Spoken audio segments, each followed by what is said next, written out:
Bir qizga bir yigit uylandi. Uylangandan keyin qarasa hali qizda bitta oyog'i kalta ekan.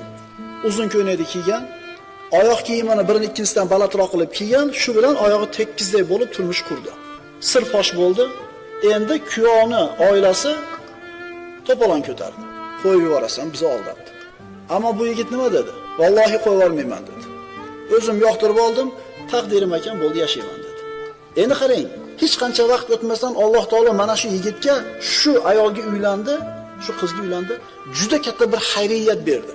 Shu ayolga uylangan yigitni peshonasi ochilib, boy badavlat bo'lib ketishligi kerak edi. Demak, shu ayolga uylanmaganida shu narsa kelmas edi. Shu ikkalasi bir bo'lgandan keyin xayriyat taqdir qilganda, uni ham peshonasiga, buni ham peshonasiga. Shuning uchun siz bilan biz kutgan tomondan yaxshilik emas, yomonlik kelib qolishi mumkin.